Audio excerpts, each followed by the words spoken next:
সুপ্রভাত। প্রত্যেকে রামনবমীর শুভেচ্ছা জানিয়ে আজকে আমাদের ক্লাস 10-এর সেল ডিভিশন সম্পর্কে একটু ধারণা নেব। তো আগে আমরা জানবো একটা কোষ, অপরিণত কোষ ধীরে ধীরে যদি পরিণত হয় তার আকৃতিতে কি হবে, পরিবর্তন দেখা দেবে। তাহলে এইটা ভাবো, এটা কোষের নিউক্লিয়াস আর এটা কোষের সাইটোপ্লাজম। সেটা কি হলো, আমরা দেখতে পেলাম আকারে অনেকটাই বৃদ্ধি হলো।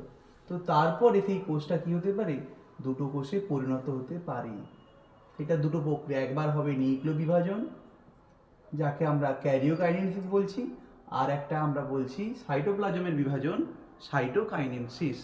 তো এই হলো আমাদের একটা কোষ বিভাজনের মূল ফান্ডা। তো সেখানে আমরা জানতেই হবে এই কোষ বিভাজনে কারা অংশগ্রহণ করে বা কীভাবেই বা একটা অপরিণত কোষ থেকে পরিণত কোষের সৃষ্টি হলো। তো আমরা দেখব যে কোন কোন কোষীয় অঙ্গাণু, কোষের ভেতরে তো অনেক কোষীয় অঙ্গাণু রয়েছে, তার মধ্যে মূল কারা এই কোষ বিভাজনের দায়ী। আমরা দেখতে হবে প্রথম নিউক্লিয়াস। আমরা জানি একটা কোষের মাঝে দেখো ওই নিউক্লিয় জালিকা, নিউক্লিয়াসের মধ্যে কি রয়েছে, নিউক্লিয় জালিকা রয়েছে। সেই নিউক্লিয় জালিকাগুলো জল বিয়োজনের দ্বারা, স্পাইরালাইজেশনের দ্বারা কি হতে পারে, একটা ক্রোমোজোম তৈরি হতে পারে। সেই ক্রোমোজোমই নাকি একটা কোষ বিভাজনের মেন উপাদান এবং যা একটা কোষের পরবর্তী জেনারেশনে তার জনিত্রী বৈশিষ্ট্যগুলো নিয়ে যেতে পারে। তাহলে সেখানে নিউক্লিয়াসের ভূমিকা একেবারে অনন্য থাকছে। আর নেক্সট চলে যাচ্ছি সেন্ট্রোজোম বা মাইক্রোটিউবুল। এই সেন্ট্রোজোম যা নাকি অ্যাস্ট্রাল রশ্মির মধ্য দিয়ে বেমতন্তু গঠন করছে, বা প্রাণীর কোষের, উদ্ভিদ কোষের ক্ষেত্রে আমরা দেখতে পাচ্ছি যে বেমতন্তু তৈরি করছে বা স্পিন্ডেল ফাইবার তৈরি করছে, যেটা নাকি আমরা দেখব পরবর্তী পর্যায়ে যে একটা কোষ কিভাবে পুরো সম্পূর্ণরূপে দুটো কোষে যে তৈরি হলো। এই যে একটা কোষ থেকে একবার নিউক্লিয় বিভাজন, একবার পুরোটা বিভাজিত হলো এবং সেখানে আমরা দেখতে পাবো নিউক্লিয়াসের পুরো বিভাজন হয়ে গেল এবং তারপরে সাইটোপ্লাজম বিভাজিত হয়ে যে পুরোপুরি দুটো সাইটোপ্লাজম বিভাজিত দুটো অপত্য কোষ পেলাম। তো সেখানে কিন্তু এই মাইক্রোটিউবুলের ভূমিকা কিন্তু অনন্য থাকছে। আর রাইবোজোম, রাইবোজোম আমরা প্রথম থেকেই জানি রাইবোজোম মানে প্রোটিন ফ্যাক্টরি বা প্রোটিনের কারখানা। তাহলে সেখানে একটা কোষ নতুন কোষের সৃষ্টি দেবে, তাহলে সেখানে কিন্তু প্রোটিনের সোর্স যদি না থাকে বা প্রোটিনের যদি কারিগর না থাকে, সেখানে কিন্তু একটা কোনোভাবেই কোষ বিভাজন হবে না। আর সেখানে রাইবোজোমের ভূমিকাও অনন্য। আর এই কোষটা বেঁচে থাকার জন্য কি দরকার, শক্তি দরকার। এই শক্তির জন্য আমরা কোথায় পাই, কোষের power house of the cell কাকে বলছি আমরা, কোষের মাইটোকন্ড্রিয়া। তাহলে সেখানে দেখো এটিপি তৈরি করছে কিন্তু মাইটোকন্ড্রিয়া। মোটামুটি করে তোমাদের এই 4-5টা জায়গাগুলো কিন্তু মনে রাখতেই হবে যে কোষীয় অঙ্গাণুগুলো কারা কারা কিন্তু এই কোষ বিভাজনের ভূমিকা পালন করছে। এবার যাচ্ছি দেখো এই কোষ বিভাজনের তাৎপর্য বা এই কোষটা একটা বিভাজিত হয়ে কি দরকার, কি বা গুরুত্ব রয়েছে। মনে করো আমাদের যদি কোনো জায়গা, আমরা একেবারে ছোটোবেলাতে দেখো আমরা যখন একটা ভূমিষ্ঠ হই, একটা যে কোনো সন্তান, সেখানে মাত্র 2 থেকে 3 কেজি, 3.5 কেজির ভেতরে, প্রায় আমরা গড় ধরি 2 কেজি 700। তা সেখানে দেখো আজকে একটা পরিণত অবস্থাতে 60 কেজি 70 কেজি ওজন হচ্ছে। তাহলে সেখানে একটা কোষের মধ্যে বৃদ্ধি হচ্ছে, গ্রোথ হচ্ছে। তাহলে এই যে ঘটনাটা, মনে করো একটা কোষের আকৃতিও দেখো, এই অপরিণত কোষ থেকে যে পরিণত, নিশ্চয়ই এখানে প্রোটোপ্লাজম সাইটোপ্লাজমের আকৃতি চেঞ্জ হয়েছে।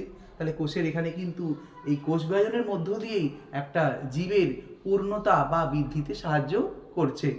নেক্সট আছে ক্ষয়পূরণ। তাহলে কোনো জায়গাতে উদ্ভিদ হতে পারে, প্রাণী হতে পারে, যে কোনোভাবেই কোনো জায়গায় আঘাতপ্রাপ্ত হয়ে কেটে যেতেই পারে, ক্ষয় হতেই পারে। তো সেখানে কিন্তু ওইখানে ওই কোষগুলো পুনরায় বারে বারে বারে বারে ডিভিশনের মধ্য দিয়ে সেই জায়গা পূরণ করবে। তাহলে সেই ক্ষতস্থান পূরণ করবে এবং এই কোষ বিভাজনের মধ্য দিয়ে। এবং যেটা আরও একটা অনন্য তাৎপর্য রয়েছে, যেটা নাকি প্রজনন বা বলতে পারি অপত্য জীবের সৃষ্টি। আমরা দেখতেই পাচ্ছি দেখো একটা ব্যাকটেরিয়া কোষ থেকে দেখো দুটো ব্যাকটেরিয়া পেলাম, বা একটা কোষ থেকে দুটো কোষ পেলাম। তাহলে এগুলোর মধ্য দিয়ে কি দেখো, কোনো প্রজাতির অক্ষুণ্ণতা বজায় রাখছে বা কোনো প্রজাতি প্রাণীর সৃষ্টি হচ্ছে। নতুনভাবে একটা কোষের কিন্তু এই কোষ বিভাজনের মধ্য দিয়েই একটা নতুন জীবের সৃষ্টি হচ্ছে। ব্যাপারটা মোটামুটি বোঝা গেল। তো সেই জায়গাতে এবার যাচ্ছি, তোমরা চলে যাচ্ছি একেবারে এই কোষ বিভাজন জেনারেলি দেখো 2 প্রকার। একটাকে বলছি প্রত্যক্ষ বিভাজন।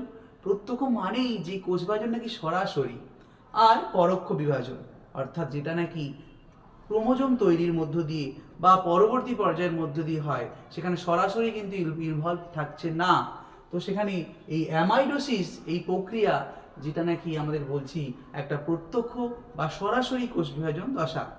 আর মাইটোসিস আর মিওসিস যেটাকে আমরা বলছি ক্রোমোজোমের তৈরি বা কারুর হাত দিয়ে এই কোষ বিভাজনটা শুরু হচ্ছে যেহেতু, তো সেখানে আমরা বলছি মাইটোসিস এবং মিওসিস দুটো পর্যায়ে রয়েছে। এবার যাচ্ছি দেখো আমরা কোথায় কোথায় ঘটে আমরা এক নজরে দেখে নিই। দেখো যে এই অ্যামাইটোসিসের মতো প্রক্রিয়া যেটা নাকি সম্পন্ন হচ্ছে ইস্টের দেহে, আমরা জানি এককোষী ছত্রাকের নাম বললেই আমাদের মনে পড়ে, যার নাম বলছি ইস্ট, আমরা বেকারি শিল্পে ব্যবহার করছি। এই ইস্ট নাকি অ্যানারোবিক রেসপিরেশনের দ্বারা এরা কি করছে, এদের শ্বসন কার্য সম্পন্ন করছে, কিন্তু খুব দ্রুতই কিন্তু ডিভিশন হচ্ছে, সেটা কার দ্বারা, এখানে কিন্তু এই অ্যামাইটোসিস প্রক্রিয়ার মধ্য দিয়ে। এবং ব্যাকটেরিয়া, অ্যামিবা, ইউগ্লিনা, প্যারামোসিয়াম এদের মতো বিভিন্ন রকম প্রোটিস্টা রয়েছে। তো সেখানে এরা নাকি একেবারে যারা নিম্ন শ্রেণীর জীবেরা তারা কিন্তু প্রায় দেখাচ্ছে কারা অ্যামাইটোসিস প্রক্রিয়া দ্বারা তাদের জীবনচক্র সম্পন্ন করছে বা তাদের অস্তিত্ব বজায় রাখার জন্য এই অ্যামাইটোসিস কোষ বিভাজনের মধ্য দিয়েই তারা কিন্তু তাদের জীবনধারা বয়ে নিয়ে যাচ্ছে। নেক্সট দেখো আমরা যাচ্ছি যে মাইটোসিস মানেই আমরা বললাম কোথাও জায়গায় কেটে গেলে ক্ষয়পূরণে আমরা কিন্তু সাহায্য করি। তাহলে সেখানে উদ্ভিদের যেখানে গ্রোয়িং পার্ট বর্ধনশীল যে অংশগুলো, মূলত আমরা জানি যে কোনো একটা গাছের কোথায়, গাছের একেবারে অগ্রভাগগুলো থাকতে পারে বা এইখানে কাণ্ডের অগ্রভাগ এবং এখানে কি বলছি মূলের অগ্রভাগ, সেই বর্ধনশীল অংশগুলোতে কিন্তু আমরা এই মাইটোসিস কোষ বিভাজন অনবরতই ঘটছে। তাহলে সেখানে এবং ভ্রূণের পরিস্ফুরণ, একটা শুক্রাণু ডিম্বাণুর মিলনের ফলে কি হয়, জাইগোট হয় এবং সেটা ক্লিভেজ প্রক্রিয়াতে অসংখ্য কোষের সৃষ্টি হচ্ছে এবং সে বারে বারে ডিভিশনের মধ্য দিয়ে কিন্তু এই মাইটোসিসের হাত ধরেই একটা টোটাল 280 দিনের মধ্যে, প্রজননকাল থেকে 280 দিনের মধ্যে একটা সন্তান মায়ের গর্ভ থেকে বেরিয়ে আসে। সেটা এই পুরো প্রক্রিয়াটাকে আমরা ডেভেলপমেন্ট বলছি, কিন্তু এই যে ডিভিশন হচ্ছে কোষের ভেতরে সেটা কিন্তু অবশ্যই এই মাইটোসিস প্রক্রিয়ার হাত ধরে। নেক্সট দেখো কতিপয় কিছু নিম্ন শ্রেণীর উদ্ভিদ থাকতেই পারে, বিভিন্ন শ্যাওলা, বিভিন্ন ছোটখাটো প্রাণীরা রয়েছে, আমাদের সেই নামগুলো আমরা জানি, যেমন স্পঞ্জ হতে পারে, তাহলে সেখানে খণ্ডীভবন যারা হয় জানি বা স্পঞ্জ, তো সেখানে কিন্তু এরা কিন্তু এই মাইটোসিস প্রক্রিয়া দ্বারাই এদের কিন্তু নতুন কোষের সৃষ্টি হচ্ছে। নেক্সট আছে দেখো মিওসিসের সংগঠন স্থল বা মিওসিস কোথায় দেখতে পাবো আমরা, যে জনন মাতৃকোষ, মানে বারে বলছি এই টার্মটা ভেরি ইম্পর্টেন্ট, এটা একেবারে বর্ধনশীল অংশে দেখতে পেলাম। আর এখানে জনন মাতৃকোষ মানে মূলত শুক্রাণু এবং ডিম্বাণু উৎপাদন প্রক্রিয়া, অর্থাৎ গোনাড রিজিয়ান, অর্থাৎ গোনাড বলতে এখানে আমাদের ছেলেদের ক্ষেত্রে রয়েছে শুক্রাশয় থেকে উৎপন্ন করবে শুক্রাণু, আর মহিলাদের ক্ষেত্রে রয়েছে কি ডিম্বাশয়, অর্থাৎ যেখানে উৎপন্ন করবে কি ডিম্বাণু। এই যে প্রক্রিয়া কিন্তু এই মিওসিসের দ্বারাই সম্পন্ন হয়ে থাকবে। তাই সেখানে বলেছি যদি উদ্ভিদ হয়, উদ্ভিদের ক্ষেত্রে রেণু মাতৃকোষ, যেমন আমরা জানি ফার্নের জনুক্রম দেখতে পাবো, সেখানে হ্যাপ্লয়েড থেকে ডিপ্লয়েড থেকে আবার পুনরায় হ্যাপ্লয়েড যে তৈরি পুরো প্রক্রিয়াগুলো, সেখানে এই ফার্নের জনুক্রমে বা রেণু যে কোনো উদ্ভিদের ক্ষেত্রে আমরা জানি অযৌন জনন প্রক্রিয়া থেকে রেণুই হলো উদ্ভিদের তার একক, তা সেখানে এই রেণু কিন্তু উদ্ভিদের ক্ষেত্রে এই মিওসিসের প্রক্রিয়া দ্বারাই হচ্ছে। নেক্সট দেখো যে উদ্ভিদের ক্ষেত্রে পরাগরেণু, এই বললাম পরাগরেণু যে কোনো পোলেন গ্রেন, তাহলে সেখানে পুংস্তবক থেকে পরাগধানী থেকে যে উৎপন্ন হচ্ছে পরাগরেণু, বা উদ্ভিদের ক্ষেত্রে আমরা বলছি অ্যান্থেরিডিয়াম, আর যদি ডিম্বাণু হয় তাকে আমরা বলবো কি আর্কিগোনিয়াম। তো সেই জায়গা থেকে উদ্ভিদের ক্ষেত্রে পরাগরেণুও কিন্তু এই মিওসিসের হাত ধরেই সম্পন্ন হচ্ছে। আর প্রাণীর ক্ষেত্রে তো বললাম যে শুক্রাশয় থেকে শুক্রাণু এবং ডিম্বাশয় থেকে ডিম্বাণুর মতো অংশ। অবশ্যই যারা নাকি প্রকৃতিতে হ্যাপ্লয়েড প্রকৃতি, প্রত্যেকটাই কিন্তু হ্যাপ্লয়েড প্রকৃতি, তার বিষয়ে আমরা একটুখানি জেনে নেব। নেক্সট চলে যাচ্ছে এই বিভাজন পদ্ধতিগুলো কেমন। দেখো একেবারে ছোট করে বলছি যে এই যে একটা ব্যাকটেরিয়া, এটা মনে করো একটা ফ্ল্যাজেলেট ব্যাকটেরিয়া, এগুলো সব ফ্ল্যাজেলেট ব্যাকটেরিয়া, এবং এই মনোফ্ল্যাজেলেট ব্যাকটেরিয়া মনে করো ব্যাকটেরিয়ার ক্ষেত্রে জনিত্রী মাতৃকোষ, যেখানে আমরা মাঝে দেখতে পাচ্ছি একটা নিউক্লিয়েড রয়েছে, নগ্ন ডিএনএ নিউক্লিয়েড।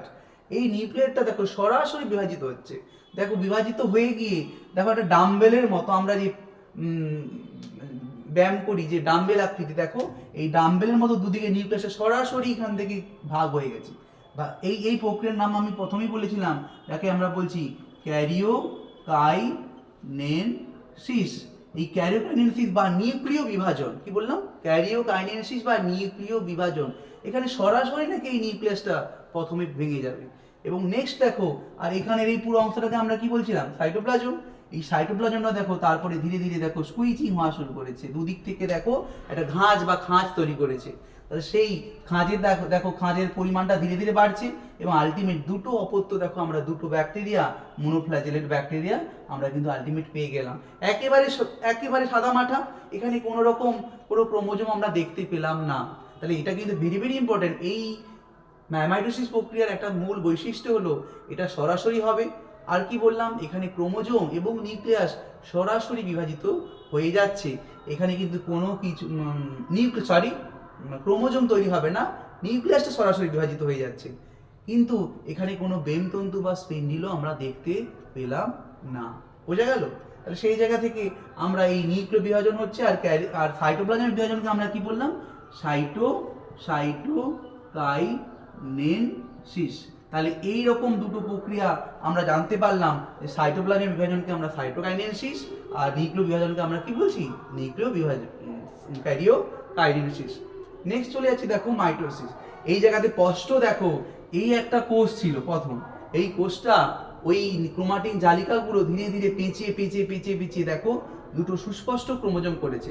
মনে করো এই ব্লু কালারটা বাবার ক্রোমোজোম আর রেড কালারটা আমার মায়ের ক্রোমোজোম। এই দুটো ক্রোমোজোম মনে করো তোমার এই দেহকোষের মধ্যে বা দেহ মাতৃকোষের মধ্যে রয়েছে। তাহলে এটা কি বলতে পারি, দেহ মাতৃকোষ। এই দেহ মাতৃকোষে দেখো দুটো রয়েছে বলে এই এন আর এই এন মিলে এখন আলটিমেট কি বলতে পারি, 2n। 2n মানে আমরা বারবার জানি ডিপ্লয়েড। কি বললাম, ডিপ্লয়েড। এই ডিপ্লয়েড অবস্থাতে কিন্তু তোমার দেহ মাতৃকোষ কিন্তু একটা কোষের মধ্যে তোমার রয়েছে। সেটা দেখো কি হচ্ছে, যখন অপরিণত থেকে পরিণত হয়ে গেল তখন দেখো এই ক্রোমোজোমে প্রথম একবার ডিভিশন হলো, অর্থাৎ এই ক্রোমোজোমটা একবার বিভাজিত হয়েছে, দেখো দুটো ভাগ করেছি। আবার এই রেড ক্রোমোজোমটা অর্থাৎ মায়ের ক্রোমোজোমটা দেখো একবার ভেঙে এই দুটো করেছি এবং তারা সবাই সেপারেট হয়ে গেল। সেপারেট হয়ে গিয়ে তাদের পরিপূরক দেখো, একটু বুঝতেই পারছো এখানে আবছা কিছু একটা করেছি, অর্থাৎ ওখানে ওর পরিপূরক ডিএনএ বা এখানে ক্রোমাটিন ফাইবার তৈরি হয়ে গেল। তাহলে এই ব্লুর একটা ব্লু মতো হয়েছে আর রেডের, কিন্তু সেখানে দেখো ক্রোমাটিনের কিন্তু তৈরি হচ্ছে, এই বলিনি যে তৈরি হয়ে গেছে। তাহলে সেখানে ক্রোমোজোম দেখো দুটো ক্রোমাটিন মিলে এন, এই দুটো ক্রোমাটিন মিলে এন, তাহলে এখানে কিন্তু সেই 2n অবস্থাতেই রয়েছে। এবার দেখো এই পুরো ক্রোমোজোমটা যদি পুরো সেপারেট হয়ে যায় তখন দেখো তাহলে তার সেই দশাতে এসে দেখো দুটো ক্রোমাটিড হয়ে গেল আর এখানেও দুটো ক্রোমাটিড হয়ে গেল। তাহলে এই দুটো ক্রোমোজোম মানে n প্লাস n মিলে কত হচ্ছে, 2n। তাহলে আমরা একটুকু বুঝতে পারলাম এই ক্রোমোজোমে দেখো যা পেয়েছিলাম, দেহ মাতৃকোষে 2n পেয়েছিলাম, আর এটা আমরা কি বলছি, জনিত্রী তোমার অপত্য কোষ, এগুলো কি বলছি, অপত্য কোষে দুটো পেলাম, সেখানেও কিন্তু এই 2n রয়েছে। তাহলে সেখানে কোনো রকম চেঞ্জ হয়নি। এই জন্য মাইটোসিস বিভাজনকে আমরা কি বলছি, তোমার সমবিভাজন বা সদিশ বিভাজন। বোঝা গেল? এটা কিন্তু বড় ইম্পর্টেন্ট কোশ্চেন যে মাইটোসিস প্রক্রিয়াতে দেহ মাতৃকোষের আর অপত্য কোষের ক্রোমোজোম সংখ্যা প্রায় একই থাকছে, ধ্রুবক থাকছে, কোনো চেঞ্জ হবে না। নেক্সট দেখো যেটা আছে আমাদের এই মিওসিস প্রক্রিয়া, ঠিক একই রকম মিওসিস প্রক্রিয়াতে দেখো এখানে এই জনিত্রী মাতৃকোষটা রয়েছে কেমন, 2n প্রকৃতির। সেখানে প্রথমে দেখো একেবারে এই রকম ভাবেই বিভাজন হয়ে গেল, আর ওই বিভাজনের সময় এই 2nটা ভেঙে দেখো দুদিকে একবার নিউক্লিয় বিভাজন হলো, তার সঙ্গে সঙ্গে সাইটোপ্লাজম বিভাজিত হয়ে সরে গেল। সেখানেই কিন্তু দেখো পেয়ে গেলাম দুটো n, আর আমরা জানি দুটো n মানে একটা ক্রোমোজোম, সেখানে কিন্তু অবশ্যই দেখতে পেলাম nn সংখ্যক, অর্থাৎ এখানে সরাসরি এই 2n থেকে দেখো যা ছিল তার হাফ হয়ে গেল। এই জন্য এই বিভাজনের নাম বলছি মিওসিস 1, একটা হ্রাস বিভাজন প্রক্রিয়া। আর তারপরে দেখো যেটা রয়েছে মিওসিস 2তে এইখানে এই ক্রোমোজোমের মধ্যে ক্রসিং ওভার ঘটছে, তাহলে এর মধ্য দিয়েই হয়ে যাবে মিওসিস 1 এর মধ্য দিয়েই। সেখানে কিন্তু এখানে ক্রসিং ওভারের দ্বারা এই বাবার ক্রোমোজোম আর মায়ের ক্রোমোজোমের মধ্যে দেখো প্রত্যেকটার মধ্যে ক্রোমাটিডের মধ্যে দেহাংশ বিনিময় ঘটে গেছে, সেখানে আমরা চেঞ্জ পাচ্ছি। তাহলে আমরা একটু বলতেই পাচ্ছি এখানে নতুন বৈশিষ্ট্য আসবে কি আসবে না, অবশ্যই আসবে। তাহলে এখানে অপত্য ক্রোমোজোমগুলোতে নতুন বৈশিষ্ট্য কিন্তু আমরা দেখতে পাচ্ছি, অর্থাৎ সেখানে দেখো এই মিওসিস 1 যে ক্রোমোজোম পেয়েছিলাম অপত্য ক্রোমোজোমগুলোতে একই পাচ্ছি। এই কারণে একে আমরা কি বলছি, সমবিভাজন, কোনো চেঞ্জ দেখতে পাচ্ছি না। তাই মিওসিস 1 হলো হ্রাস বিভাজন আর মিওসিস 2 হলো সমবিভাজন। থ্যাংক ইউ সবাইকে, এটুকু তোমাদের